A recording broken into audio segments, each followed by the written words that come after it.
My name is Tim McGurr. I go by 13th Witness. I'm 30 years old and I'm born and raised in New York City. 10 years ago when I came up with the name, I was living on the 13th floor of an apartment. Didn't really care for it much at first, but after a while, I guess it sort of it grew on me, and now that's my identity.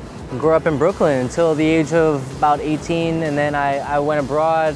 Went to Japan, supposed to be 6 months, turned into 4 years, and then I kind of just got thrown back here into New York for not having a visa. My return back to New York was kind of abrupt and unexpected. It was a point in my life where I was kind of confused and a little lost and not knowing what I was gonna do, because I kind of had like this path that I was carving out over there. I kind of came back and it was just kind of a reality check. Not a reality check, but it was just like a real wow, like I got to figure out what I'm gonna do with my life. This is like the moment. You know, I had a few jobs here and there, but I was always into photography. It just started out as that hobby, passion, and then it's like a drug, you know? Like you're just out there, you're like, I need something, you know, like I need a fix, I need a spot, I need to be this or that. So I had a friend, he had a SLR, and that was the first time I discovered like depth of field and how to manipulate that, and taking what a photograph was to me as just being something very basic to, oh wow, you can do something else with it. You know, you can make it look how you want it to look. And yeah, I mean, that was kind of it. You know, these things were already embedded in me without me even knowing it, you know, and not just me, but a lot of people. Your eyes are constantly just scanning everything, you know? It's like, even as I'm sitting here right now, I'm looking at that spot, this spot, like, it's like background music kind of, you know? I don't like to get very deep about it. Let it just be what it is. Some people write, some people cook. I take pictures, so I just let the pictures do the talking, you know? The first time I bought my first SLR camera, it was a Canon 5D Mark I, and that camera changed my life. Just like that. I picked it up, I realized what I could do with it, and it kind of unleashed this kind of like animal inside of me that just wanted to create. You know, I just had like this insatiable urge to just like make things, you know, like, and it didn't matter to me how it was, if I was gonna do it by taking pictures or if it was gonna be video, motion.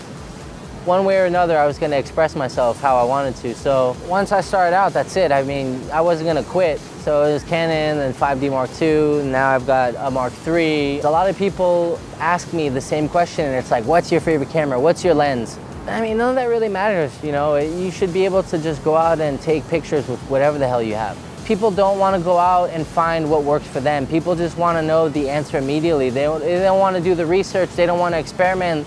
You want to figure out those things for yourself. You want to go out and try and say, hey, you know what? Like, I'm more of a wide angle photographer, or I'm more of a really in your face kind of a photographer. I think it's a good idea for everybody to kind of start with a very basic and general kind of a setup, and then allow themselves flexibility to find and really like say, okay, this is what I want to do, let me pursue this a little bit more. Really what it comes down to is adapting to your equipment. Nowadays, man, photography, it's like being a rock star almost. So obviously we have responsibilities that need to be met, but you can't lose yourself in that. You have to stick to the core, and you have to think like, hey, why did I fall in love with this? What is it about this that I'm really drawn to? And you have to stay true to that. It's a blessing for me to be in that position to be able to inspire people.